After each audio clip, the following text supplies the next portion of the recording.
नमस्कार दोस्तों, आपका हमारे YouTube चैनल इम्पैक्ट नॉलेज में स्वागत है। तो हम आज आपको इस वीडियो में बताने वाले हैं लवाशना में ट्रेनिंग के दौरान ड्रेस कोड कैसा होता है और लवाशना ट्रेनिंग प्रोग्राम के चरण क्या क्या हैं और लवाशना में प्रशिक्षण प्राप्त करने के बाद आपको कौन सी डिग्री दी जाती है। तो चलो स्टार्ट करते हैं। लवाशना में ट्रेनिंग के दौरान ड्रेस कोड कैसा होता है। लवाशना में दी जा रही ट्रेनिंग के दौरान सभी प्रशिक्षुओं को ड्रेस कोड का विशेष रूप से पालन करना होता है। लवाशना अकेडमी में सभी प्रशिक्षुओं को सिर्फ और सिर्फ केवल फॉर्मल ड्रेस पहनने की अनुमति होती है। इतना ही नहीं, इसके साथ साथ मेस के खाने के लिए भी ड्रेस कोड निर्धारण किया जाता है। इतना ही नहीं, लवाशना का इतना कठोर नियम है कि कोई भी शिक्षार्थी अपने रूम से बाहर स्लीपर या फिर कोई भी लेडीज सैंडल पहनकर नहीं निकल सकती। लवाशना में प्रशिक्षुओं की सुविधा का विशेष ध्यान दिया जाता है और इसी ध्यान को रखते हुए इनको सुविधा के लिए सेवेनियर शॉप भी है। यह एक ऐसी शॉप है जहां पर प्रशिक्षण के दौरान उपयोग में होने वाले प्रत्येक वस्तुओं को उपलब्ध कराया जाता है। इन सभी चीज़ों को प्रशिक्षु अपनी आवश्यकता के अनुसार खरीद सकते हैं।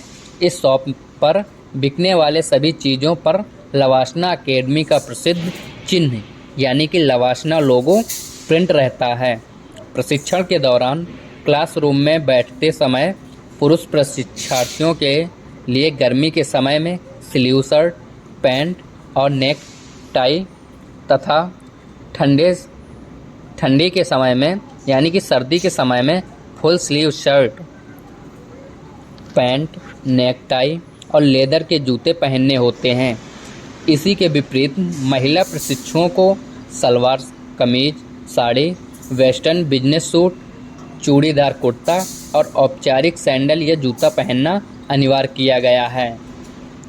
तो चलो अब बात करते हैं लवाशना ट्रेनिंग प्रोग्राम के क्या चरण हैं, यानी कि लवाशना के जो ट्रेनिंग का प्रोग्राम है उनके चरणों के बारे में अब बात करते हैं। जैसा कि हमने अब तक जाना कि लवाशना संस्थान में ट्रेनिंग के लिए उन्हें ही बुलाया जाता है जो सिविल सेवा की परीक्षा में पास हुए रहते हैं। अब हम सभी लोग जानेंगे कि लवाशना में अभ्यर्थियों को प्राप्त कराई जाने वाली ट्रेनिंग कितने चरणों में पूरी की जाती है। लवाशना सेंटर में शिक्षार्थियों को दी जाने वाली ट्रेनिंग 2 चरणों में पूरी की जाती है, जिनका विवरण इस प्रकार है। चरण 1। पहले चरण के अंतर्गत सभी प्रशिक्षुओं को अनेकों विषयों पर शिक्षा प्रदान कराई जाती है और उन्हें प्रदान की जाने वाली शिक्षा बड़ी ही कठोरता के साथ पूरी कराई जाती है ताकि अधिकारी बनने के बाद नौकरी करते समय आने वाली अनेकों प्रकार की चुनौतियों का सामना करने के लिए शिक्षार्थी सक्षम हो सकें। पहले चरण के अंतर्गत 2 मॉड्यूल निर्धारित किए गए हैं जिनके माध्यम से शिक्षार्थियों को शिक्षा प्रदान की जाती है। उसमें नंबर 1 है एकेडमिक मॉड्यूल। इस मॉडल के अंतर्गत प्रशिक्षुओं को थीम पर आधारित शिक्षा प्रदान की जाती है। थीम आधारित प्रशिक्षण के अंतर्गत कई प्रकार के विषयों पर शिक्षा दी जाती है, जैसे कि ऑफिसर नीति निर्माण, ग्रामीण विकास, विकेंद्रीकरण, कानून और व्यवस्था, कृषि प्रबंधन, राष्ट्रीय सुरक्षा, शहरी प्रबंध, कार्यालय प्रबंध, ढांचा, ई गवर्नेंस, प्राइवेट पार्टनरशिप, पंचायती राज और प्रशासन इत्यादि के बारे में जानकारी दी जाती है। इसके अंतर्गत आप सभी लोगों को इन्हीं विषयों पर शिक्षा प्रदान की जाती है और इन विषयों पर शिक्षा प्रदान कराने का मुख्य उद्देश्य यह है कि आप अधिकारी बनने के बाद अपने क्षेत्र का विकास कर सकें। और इसी के साथ दूसरा है विंटर स्टडी टूर। लवाशना संस्थान के माध्यम से आप सभी प्रशिक्षुओं को अपनी समृद्ध सांस्कृतिक विविधता का अनुभव करने के लिए संपूर्ण देश की यात्रा करने का प्रावधान भी निर्धारित किया गया है। जब आप इस संस्था के माध्यम से देश की यात्रा करते हैं तो इसे भारत दर्शन स्टडी भी कहा जाता है। इसके साथ साथ आप सभी लोगों को संसदीय अध्ययन के लिए संसदीय अध्ययन ब्यूरो के साथ 1 सप्ताह की ट्रेनिंग भी दी जाती है, जिसके माध्यम से आपको संसदीय प्रणाली में काम करने के विषय में जानकारी दी जाती है। इस मॉड्यूल के अंतर्गत आप सभी लोगों को प्रधानमंत्री, राष्ट्रपति तथा उपराष्ट्रपति इत्यादि लोगों से भी मिलवाया जाता है, ताकि आप उनके हाव भाव को समझ सकें। और इसी के साथ स्टार्ट करते हैं चरण दूसरा। दूसरे चरण के अंतर्गत आप सभी शिक्षार्थियों को अपने अपने अनुभव साझा करने का अवसर एक दूसरे से दिया जाता है।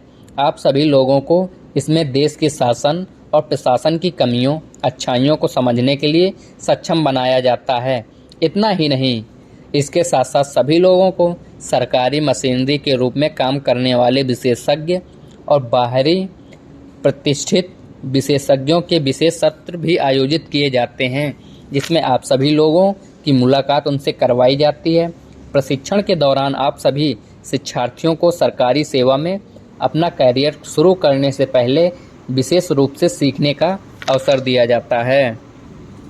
तो चलो अब बताते हैं कि लवासना में ट्रेनिंग समाप्त होने के बाद शिक्षार्थियों को कौन सी डिग्री दी जाती है। तो बताते हैं, लवासना ट्रेनिंग सेंटर में 2 वर्षों की ट्रेनिंग पूरी करने के बाद उत्तीर्ण होने के पश्चात अधिकारियों को JNU यानी कि जवाहरलाल नेहरू विश्वविद्यालय के द्वारा MA इन पब्लिक मैनेजमेंट यानी कि पब्लिक मैनेजमेंट में आपको MA की डिग्री प्रदान की जाती है। यह डिग्री UPSC सिविल सर्विस परीक्षा को क्लियर करने के बाद IAS ऑफिसर को दी जाती है।